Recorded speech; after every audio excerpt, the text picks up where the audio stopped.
Kia ora tātou. Thank you for the invitation to be here with you as we remember the destructive and terrifying earthquake that struck this city and the surrounding area 2 years ago today.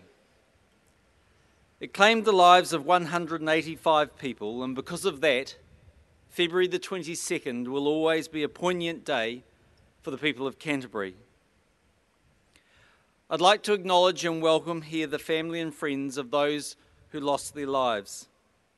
I know this is a very difficult day for you. Your grief is still raw, and only time can help numb the pain of your loss. This city and this country continues to feel for you. Today is about remembering those who were badly injured in the earthquakes as well. And it's about paying tribute to the strength and resolve of Cantabrians. People have lost their homes and businesses. People have faced massive disruption, uncertainty, and anxiety. And people have endured more than 11,000 earthquakes and aftershocks since September 2010. In the face of that, you have shown great heart and resilience. You have prevailed. Christchurch did not deserve these earthquakes. Christchurch did not ask for them.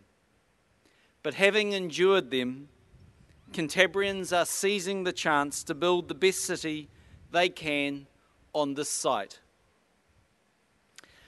This anniversary is the time to look at how far you have come in 2 years, and also to look forward down the road ahead.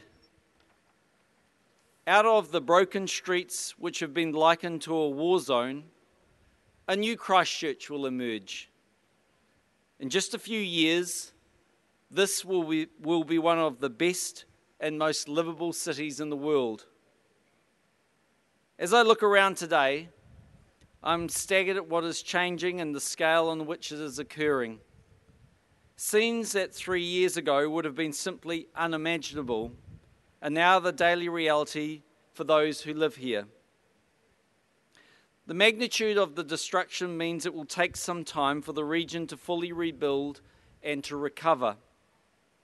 But much progress has been and will continue to be made. I want to take this opportunity to reiterate to the people of Canterbury today that the government remains absolutely committed to standing beside you. I know there is frustration about the time it is taking for houses to be fixed or rebuilt, and I know it's hard. I know there's still suffering. Everyone is anxious for things to go faster. But this job is unprecedented in the world, and we should judge ourselves not only by how far there is to go, but indeed by how far we have come. This rebuild will be done house by house, building by building, street by street. It will be done steadily, carefully, and properly. By the end of this year, we expect more than 50,000 repairs will have been completed under EQC's Managed Repairs Program. The land zoning process has also been finished, with only a handful of Port Hill properties under review. And so far, more than $1 billion has been paid out on residential red zone settlements. This year will also see the rebuilding of the central city going full steam ahead as we move from demolition to construction. In the next few weeks, we expect to have acquired all the land for the Convention Centre precinct, one of the key anchor projects for the rebuilding of the Central Business District. By the end of this year, the site will be cleared and decisions made to progress construction of the project. Construction on another key project, the Avon River Precinct, will also begin once final plans are agreed. And earlier this week, we announced the next stages in our plan to renew and restore the education sector in Greater Christchurch over the next 10 years. This involves the government investing $1 billion into schools in the region, including building or rebuilding 15 of them. At the end of this process, Greater Christchurch will have the most modern schooling network in the country. There's some other projects you can look forward to seeing progress on in the year. In April, the new Christchurch Airport Terminal will be officially opened after a $235 million overhaul. The redevelopment of the Canterbury District Health Board's hospital will get underway, and construction starting on the first stage, the rebuild of Burwood Hospital. Costing more than $500 million, it will be the largest hospital build in the history of New Zealand's public health service. Beyond those, several major private investors have signalled plans to develop high-quality entertainment and hospitality complexes around the city.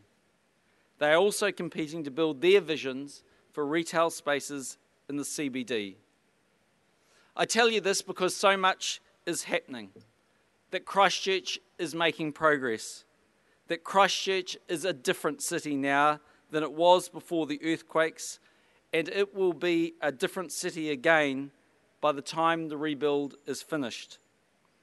It will be testament to the thousands of people who have worked on it and to the billions of dollars that New Zealanders will have spent on it. So I'd like to take this opportunity to thank all those people whose effort, skill, patience, generosity and forbearance have got us this far.